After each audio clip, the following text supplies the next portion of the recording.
आज आइन के जिस आर्टिकल 63 की तशरीह के लिए हुकूमत ने सुप्रीम कोर्ट से रजू किया है, इसको 14वीं आइनी तरमीम के जरिए नाफिज करने के लिए 1997 में वज़ीर-ए-आज़म नवाज शरीफ की हुकूमत को ढेरों पापड़ बेलना पड़े थे, क्योंकि तब के चीफ जस्टिस सज्जाद अली शाह की सरबराही में अदालत उज़्मा ने इस तरमीम का रास्ता रोकने की कोशिश की थी। नवाज शरीफ की सरबराही में तब की हुक्मरान जमात ने सुप्रीम कोर्ट की मुदाखलत पर शदीद रद्द अमल दिया और चीफ जस्टिस पर हॉर्स ट्रेडिंग के फरोग के इल्जामात आयद कर दिए। जवाब में चीफ जस्टिस ने नवाज शरीफ को तौहीन अदालत का नोटिस देते हुए तलब कर लिया, जिसके नतीजे में सुप्रीम कोर्ट पर हमला हो गया। पाकिस्तान की दस्तूरी तारीख में हॉर्स ट्रेडिंग रोकने के लिए पहली बार आर्टिकल 63A की शक्ल में आईनी तरमीम की गई, मगर इस आर्टिकल की तारीख बहुत ही दिलचस्प और हंगामा खेज है। 1973 के आइन में हॉर्स ट्रेडिंग को रोकने के लिए कोई आईनी शिक मौजूद न थी और आइन साजी के बाद तकरीबन 2 अशरों तक ऐसी किसी तरमीम की जरूरत भी महसूस न की गई। ताहम 1997 में तब की हुक्मरान जमात मुस्लिम लीग नून ने पहली मरतबा हॉर्स ट्रेडिंग का रास्ता रोकने के लिए आईनी तरमीम लाने का फैसला किया, जिसकी बुनियादी वजह ये थी कि इसे पार्लिमान में दस्तूरी तरमीम के लिए दरकार 2/3 अददी अक्सरियत हासिल थी। चनाचे हॉर्स ट्रेडिंग रोकने के लिए आइन में आर्टिकल 63A की शक्ल में 14वीं तरमीम के जरिए एक आईनी शिक का इजाफा करने का बिल पेश किया गया। 14वीं आईनी तरमीम के जरिए मुतारिफ करवाए गए आर्टिकल 63A के मुताबिक रुकन असम्बली न सिर्फ ये कि पार्टी के सरबराह की हदायत के बरखिलाफ वोट देने या न देने पर नाअहल किया जा सकता था, बल्कि सियासी जमात का सरबराह चाहे तो किसी भी रुकन कौमी असम्बली या रुकन ऐवान बाला को महज पार्टी डिसिप्लिन मंशूर या सिर्फ सियासी हिकमत अमली ही से मुनहरिफ होने पर भी कानून साज इदारे की रुकनीत के लिए नाअहल करार दे सकता था। इस सिलसिले में सियासी जमात के सरबराह का फैसला हतमी था और कानून साज इदारे के सरबराह या इलेक्शन कमीशन को इस फैसले पर अमल दरामद का पाबंद भी बनाया गया था। यहाँ तक कि नाअहली के इस फैसले को सुप्रीम कोर्ट या हाई कोर्ट में भी चैलेंज नहीं किया जा सकता था। लेकिन मुल्क की दस्तूरी तारीख में हॉर्स ट्रेडिंग को रोकने के लिए पहली बार आर्टिकल 63A की शक्ल में कानून के इजाफे के साथ हमारी सियासी और आईनी तारीख के कुछ स्याह बाब भी वाबस्ता हैं। पाकिस्तान की तारीख में पहली बार एक दस्तूरी तरमीम को आइन में वाशगाफ अल्फाज में मुकर्रना के दस्तूर साजी के मुतलिक इख्तियार के होते हुए भी कानून साजी का अमल मुकम्मल होने से भी पहले जस्टिस सज्जाद अली शाह की सरबराही में अदालत उज़्मा ने मजीद कार्रवाई से रोक दिया। वज़ीर-ए-आज़म नवाज शरीफ ने सुप्रीम कोर्ट की इस मुदाखलत पर शदीद रद्द अमल दिया और चीफ जस्टिस पर हॉर्स ट्रेडिंग के फरोग के इल्जामात आयद किए।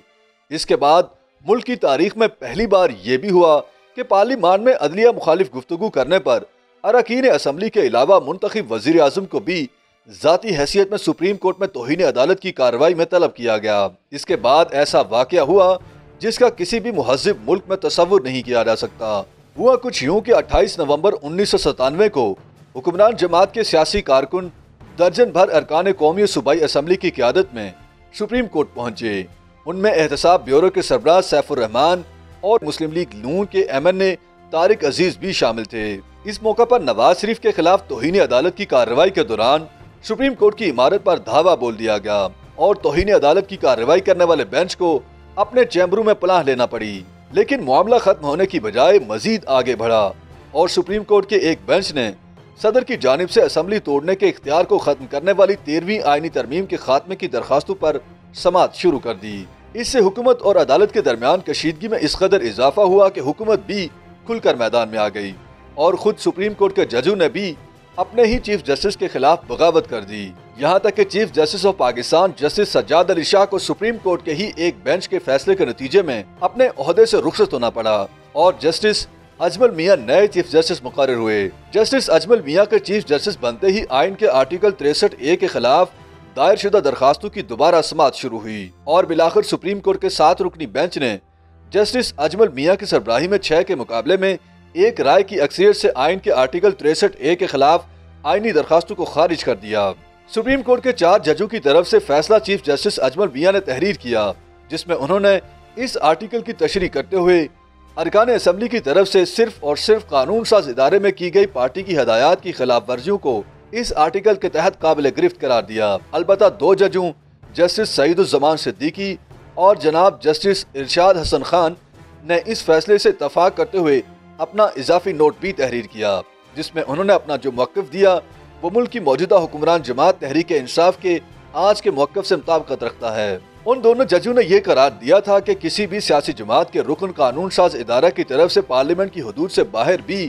किसी किस्म की डिसिप्लिन, हिकमत अमली या मौक़िफ़ की खिलाफ वर्जी, यानी कि पार्लियामेंट में वोट डालने या वोट से बाज रहने के अलावा भी इस सियासी जमात के वोटरों में नापसंदीदगी की मौजब है। लिहाजा महज ये अमल भी इस रुकन को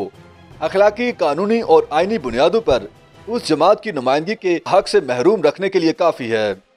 YouTube पर गूगली न्यूज देखने के लिए youtube.com की सर्च बार में गूगली न्यूज टीवी टाइप करें। गूगली न्यूज के पेज पर सुर्ख रंग के सब्सक्रिप्शन वाले बटन पर क्लिक करना ना भूलिए। YouTube पेज पर अपलोड होने वाली वीडियोस से बाखबर रहने के लिए बेल आइकन पर क्लिक कीजिए। आपको हर नई वीडियो के बारे में नोटिफिकेशन मौसूल हो जाएगा।